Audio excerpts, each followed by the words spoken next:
Olá, nono ano. Vamos lá então para a nossa aula de correção das atividades. Eu estou aqui na página 305. Questão 1. Quais são as semelhanças entre o movimento de Canudos e a Guerra do Contestado?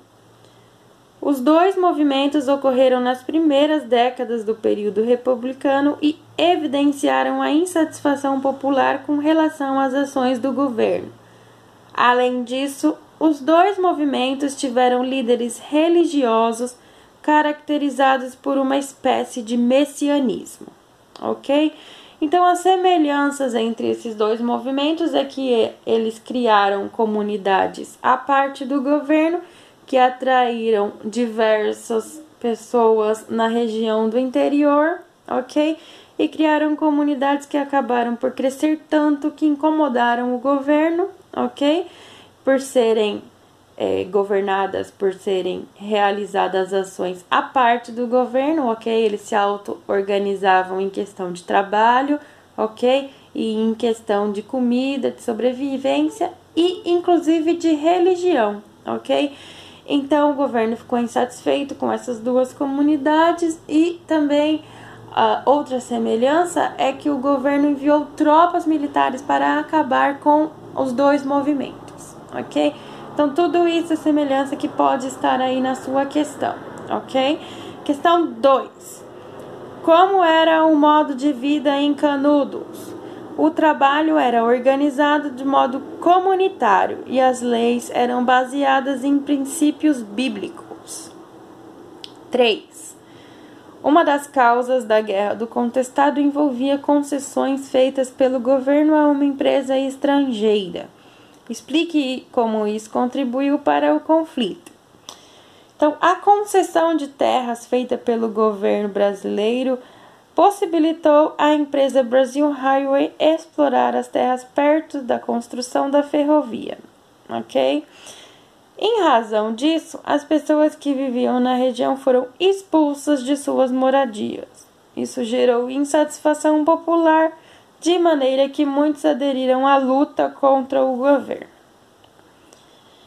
Questão 4.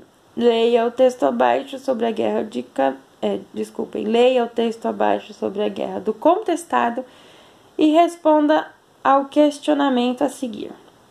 Uma guerra daqueles que queriam formar suas comunidades autônomas, onde todos viveriam em comunhão de bens, o que era uma negação da própria ordem republicana, da concentração fundiária, do poder dos coronéis da Guarda Nacional e da força da polícia, do exército e da companhia norte-americana ferroviária sobre eles.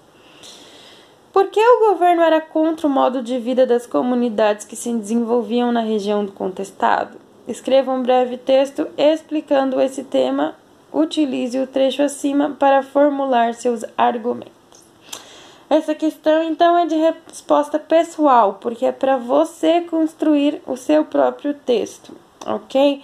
E qual é o objetivo da questão? Incentivar vocês a exercitarem suas habilidades de escrita utilizando os conhecimentos que vocês adquiriram ao longo do capítulo sobre esse movimento popular do contestado, ok?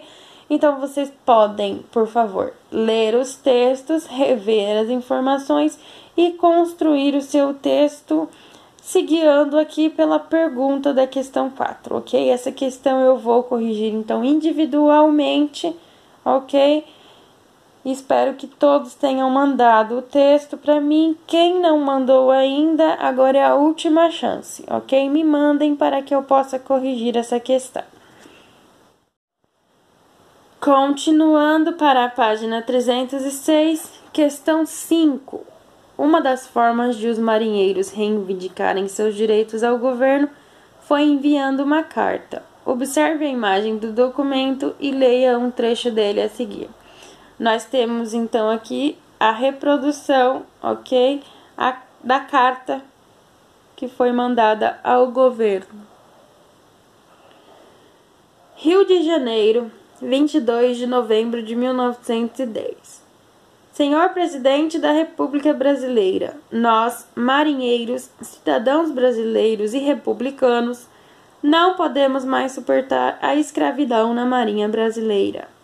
Achando-se todos os navios em nosso poder, tendo a seu bordo prisioneiros todos os oficiais, os quais têm sido os causadores da Marinha Brasileira não ser grandiosa, porque durante 20 anos de república ainda não foi bastante para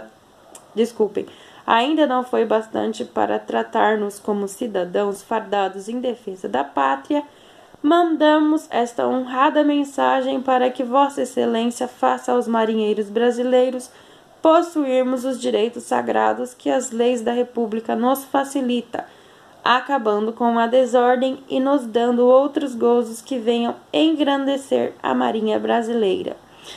Bem assim como retirar os oficiais incompetentes e indignos de servir a nação brasileira, reformar o código imoral e vergonhoso que nos rege, a fim de que desapareça a chibata e outros castigos semelhantes, aumentar o nosso soldo.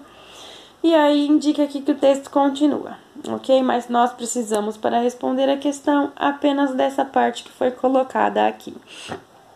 Questão A. A quem essa carta é endereçada? Ao senhor presidente da República.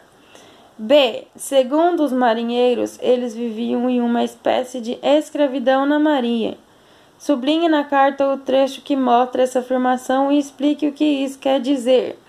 Então, está destacado aqui no texto, ok? A parte em que eles falam que não suportam mais a escravidão na marinha brasileira, ok? E o que isso significa? Que os marinheiros eram em grande parte descendentes de africanos, ok? Antigos escravizados, ok? E eles ainda sofriam punições como as que eram dadas na época da escravidão, ok? E esse regime já estava abolido no Brasil, ok? Então eles estavam se sentindo ainda escravizados em meio à república que já havia abolido a escravidão. Então agora eles queriam que fosse abolido também o castigo que se assemelhava ao castigo, que era dado aos escravos na época da escravidão, ok? Questão C. Quais são os direitos reivindicados pelos marinheiros nesse documento? Eles pedem que o governo retire os oficiais incompetentes, que reforme as normas que regem a marinha, que acabe com a chibata e que aumente seus salários, ok?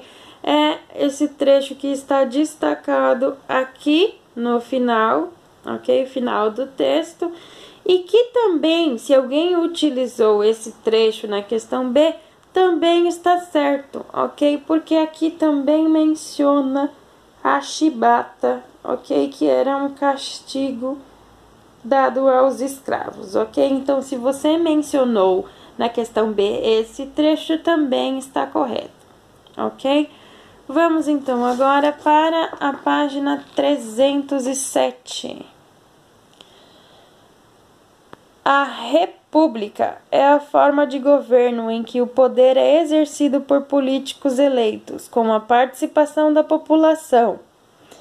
No bota abaixo foram instauradas reformas urbanas que expulsaram a população pobre dos edifícios do centro do Rio de Janeiro. No período republicano, a urbanização foi acelerada, gerando um processo de modernização das cidades. A Constituição é o conjunto de leis de um país que trata sobre os principais direitos e deveres dos cidadãos e as obrigações do governo. A política dos governadores era uma espécie de acordo entre o governo federal, as oligarquias estaduais e os coronéis, cujo objetivo era manter os poderes políticos de determinados grupos da sociedade. No início da República, os coronéis exerciam um forte poder regional, configurando o que ficou conhecido como coronelismo.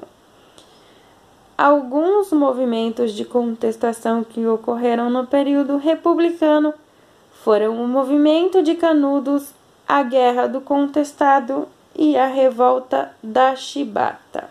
Ok? E a atividade de hoje de vocês é essa aqui inicial do capítulo 2, onde nós falaremos sobre a Era Vargas, ok? O período conhecido como Era Vargas marcou o fim da Primeira República no Brasil. Naquela época, o país passou por muitas transformações políticas, econômicas, sociais e culturais.